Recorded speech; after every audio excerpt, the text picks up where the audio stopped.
Nous, c'est Hervé, Mélissa et notre chien Smoothie.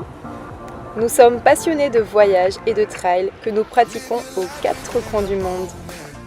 Parcourons la route panaméricaine de l'Alaska à Ushuaia, 16 pays, 30 000 km à bord de notre pick-up aménagé durant 11 mois. Alors suivez-nous sur nos pages Globe Trailer. Après ces fabuleuses journées de piste off-road dans la Puna argentine, on va changer nos plans brutalement et filer à Ushuaia.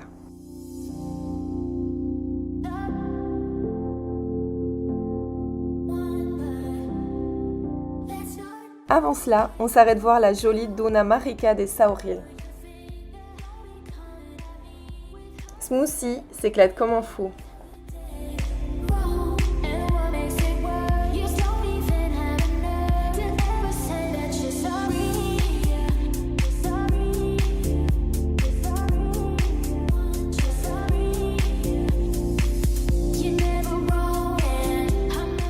On arrive ensuite à Chilecito, ville connue pour son ancienne mine de fer.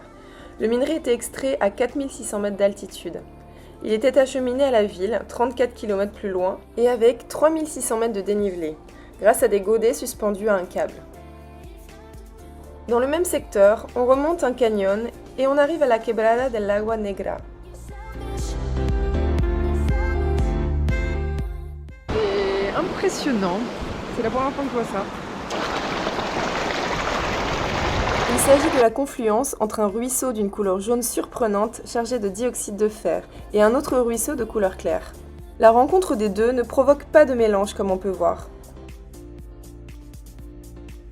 On fait ensuite route au sud, en passant par des décors aux roches rouges.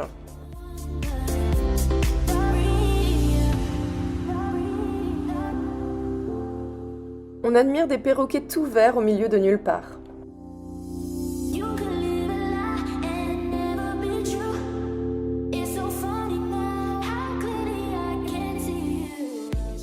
Et après avoir croisé de vieilles voitures françaises, on arrive dans la grande ville de Mendoza.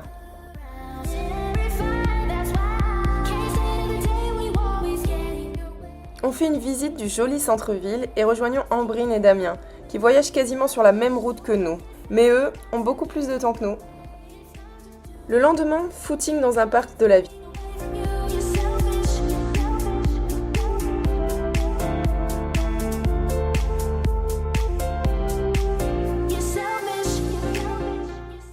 Et vidange de la voiture. Vu l'état des filtres, après les pistes, elle en avait besoin. On va ensuite visiter une bodega, car Mendoza est au cœur de la région viticole argentine.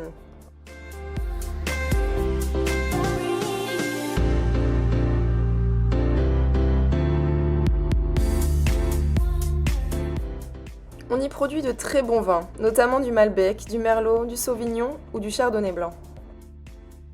Évidemment, une dégustation s'impose.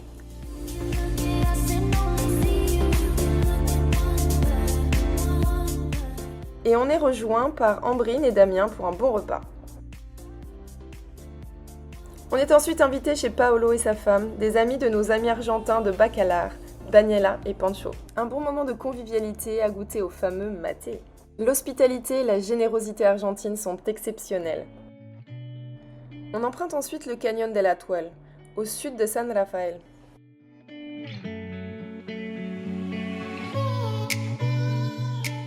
On remonte sur 37 km une belle petite rivière au milieu de roches impressionnantes. On longe de grands lacs.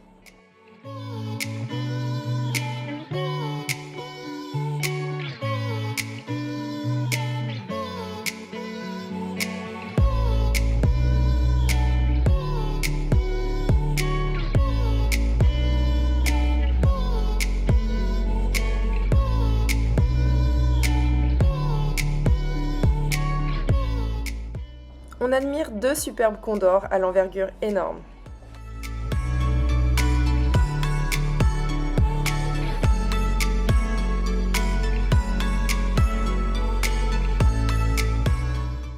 Certaines roches sont surprenantes.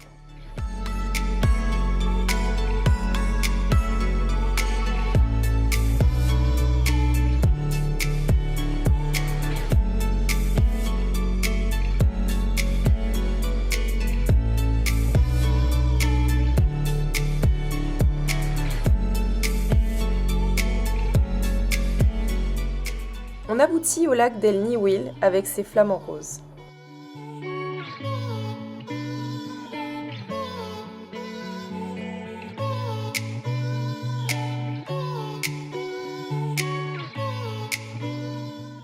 Quoi de mieux qu'un barbecue pour profiter ?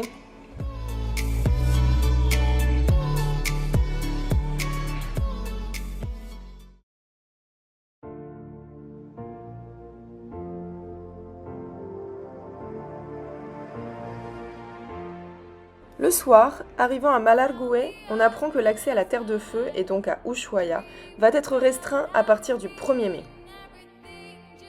Les autorités imposent en effet d'avoir des pneus cloutés, faute de quoi ils nous empêchent d'y accéder. On réfléchit et on se dit qu'il nous reste 10 jours pour faire 3500 km de route et de pistes. Il y a 2 frontières à passer, ce qui forcément va provoquer des galères administratives avec le chien. Et on aimerait passer au moins 4 ou 5 jours sur place. Bref, il n'y a pas de temps à perdre. On prend la décision de foncer en espérant y arriver à temps. Heureusement, la route 40 se passe bien et on traverse de très beaux paysages, avec déjà des couleurs de végétation automnale.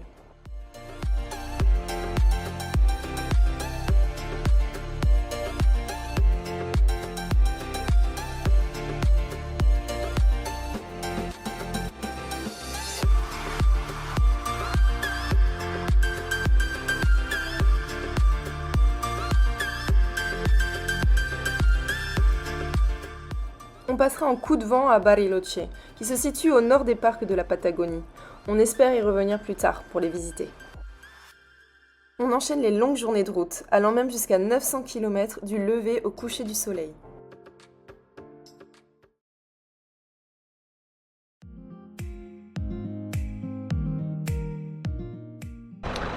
Et voilà, après des semaines et des semaines à l'intérieur du continent sud-américain, eh bien, on retrouve l'océan, cette fois-ci l'océan Atlantique.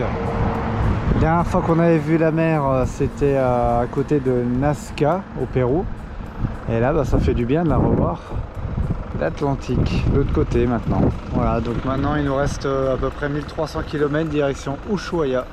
Plein sud, c'est parti. Et c'est parti pour la descente de la route 3. On s'arrête quelques instants devant une colonie de lions de mer.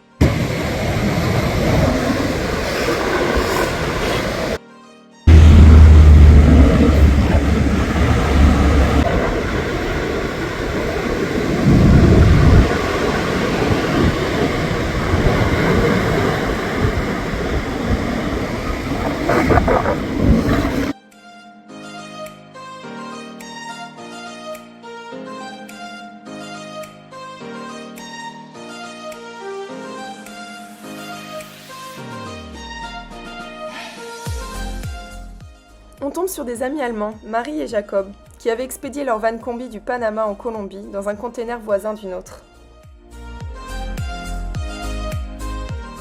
Le lendemain, j'ai rendez-vous avec mon coiffeur à domicile pour la coupe des pointes. On croise des guanacos et des nyandous.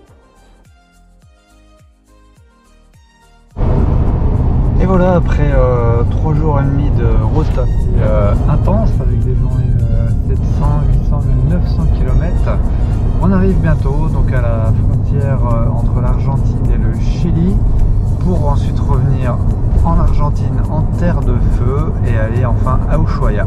On avait heureusement pu faire les papiers du chien avant, même s'il faut le dire, ce ne fut ni simple ni bon marché pour les avoir rapidement. On doit prendre un traversier pour rejoindre la Terre de Feu, qui est en fait une grande île, partagée entre le Chili et l'Argentine. On traverse en 30 minutes environ le célèbre détroit de Magellan. Alors, première nuit en Terre de Feu au Chili, on a passé la frontière hier avec le ferry. Et donc là, normalement, c'est la dernière journée de route avant de rejoindre Ushuaia, grande ligne droite là-bas. On a pu voir un magnifique lever de soleil derrière nous. C'était super joli.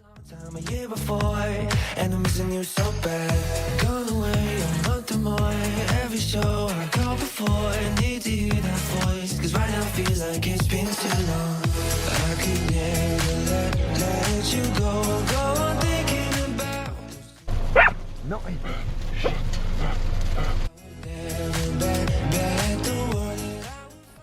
retraverse une nouvelle frontière, cette fois-ci du Chili en Argentine. Heureusement, le papier du chien est encore valable ici, comme il le sera d'ailleurs au retour.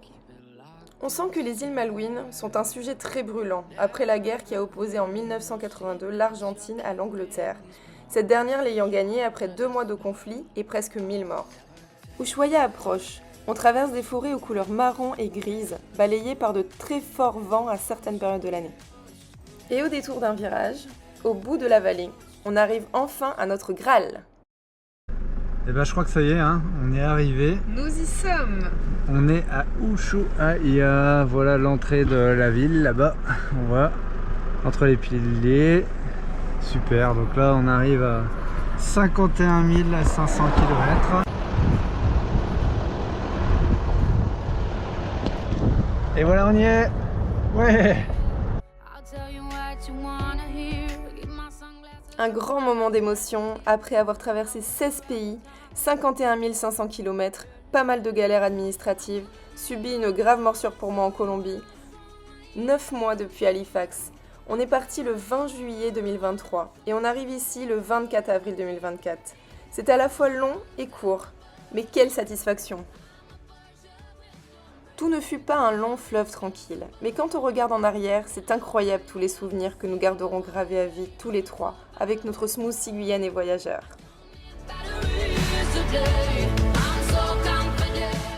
Pour l'heure, on savoure l'entrée dans Ushuaia, ville la plus au sud du monde. Évidemment, les photos devant les lettres sont de tradition. On a atteint la fin du monde.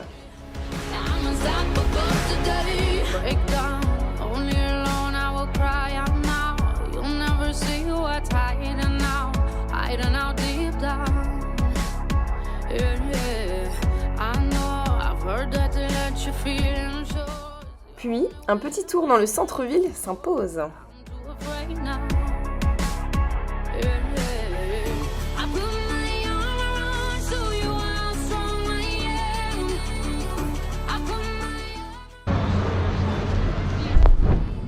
Le Hard Rock Ushuaia.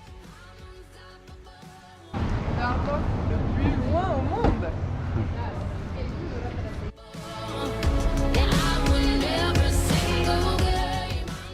On ne pouvait pas manquer d'aller manger un bon burger bien mérité au Hard Rock Café.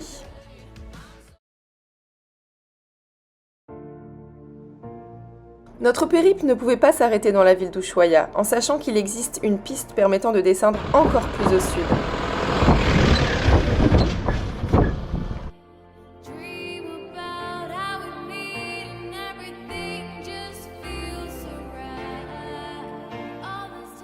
On était monté à l'extrême nord de l'Alaska, à Prudhoe Bay, là où il n'était plus possible d'aller davantage au nord du continent américain.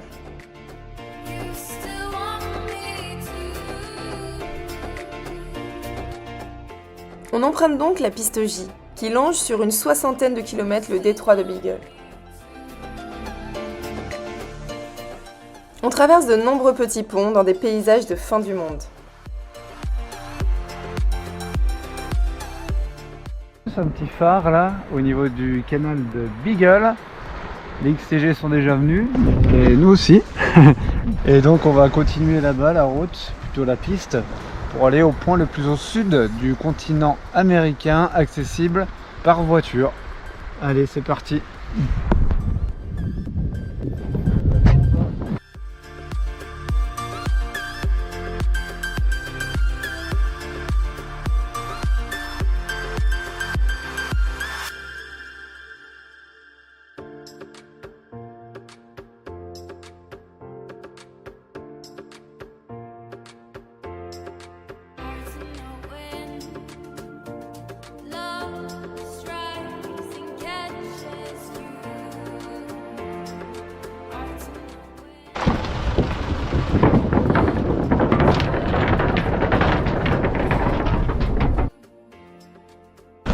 Ça y est, on arrive au point le plus au sud et c'est une base navale.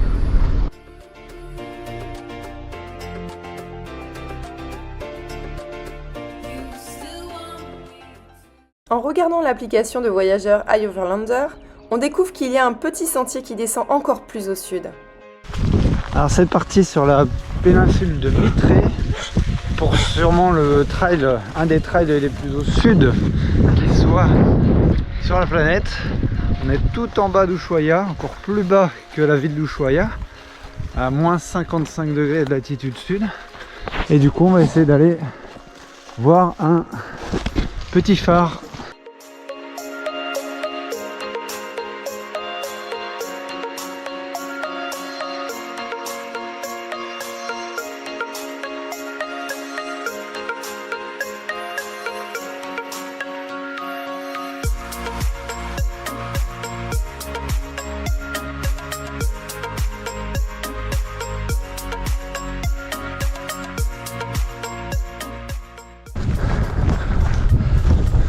Et voilà, pour nous, ce sera le point le plus au sud de notre aventure. On est bien au-dessus de Ushuaia. Et voilà le petit phare automatique. La preuve, moins 55 degrés de latitude sud, après avoir fait les plus 70 de nord à Prudhoe en Alaska. De là, le Cap Horn n'est plus qu'à 150 km.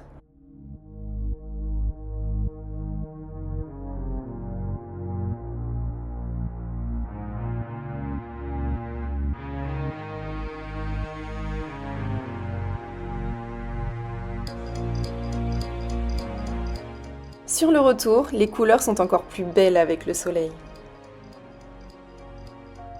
Ayant le volant, je choisis même de faire un petit nettoyage du Hilux, au lieu de prendre le pont comme à l'aller.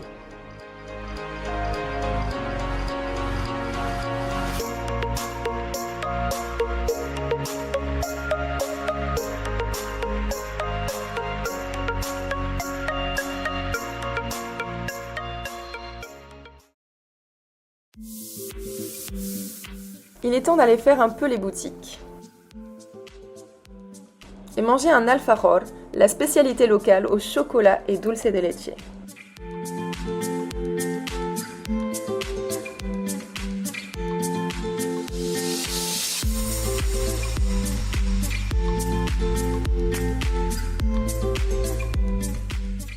On va aussi visiter plusieurs musées implantés dans l'ancienne prison d'Ushuaia.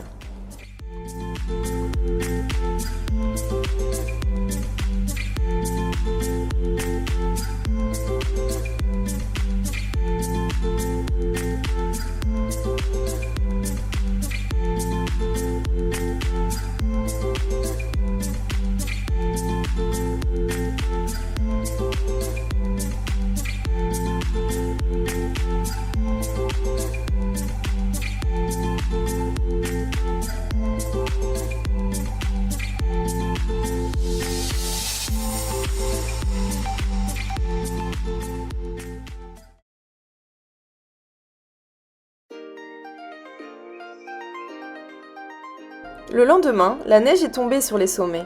Il a fait froid et la route est glissante. 4 heures, 9 km 60. On ne pouvait pas faire plus plaisir à Smoothie que d'aller faire une balade dans la neige. Lui, le petit créole guyanais.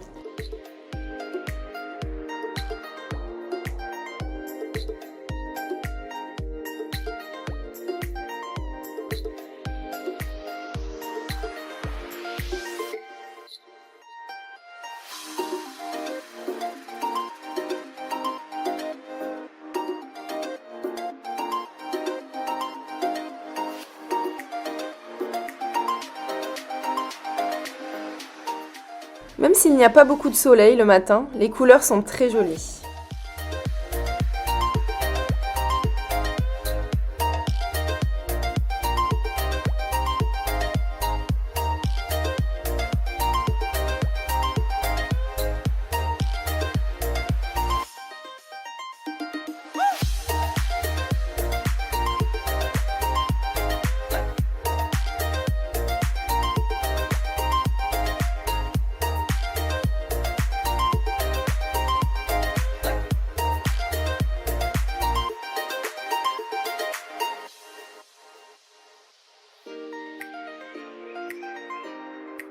Le retour s'avère même plus beau.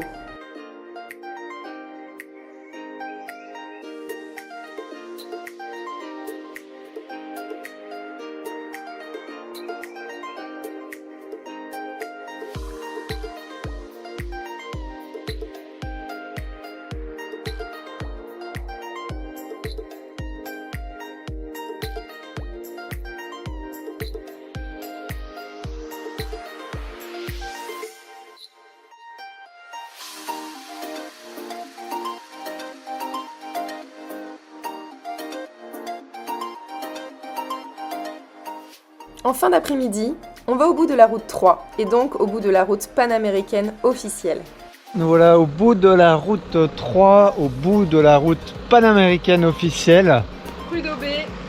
Voilà, dans un Ici. parc national. Et voilà, l'Alaska est fléché à 17 848 km. On est au bout du bout du bout. Le voyage n'est pas fini. L'aventure va continuer puisqu'on va remonter vers le nord et faire tous les beaux parcs de la Patagonie. Voilà. Et comme on dit, las Malvinas son argentinas et un poquito inglesas. Ah oui, ça c'est partout. C'est partout à Ushuaia. Et voilà, notre petit séjour dans la ville de fin du monde, Ushuaia, est terminé. Mais continuez à nous suivre car le voyage n'est pas fini.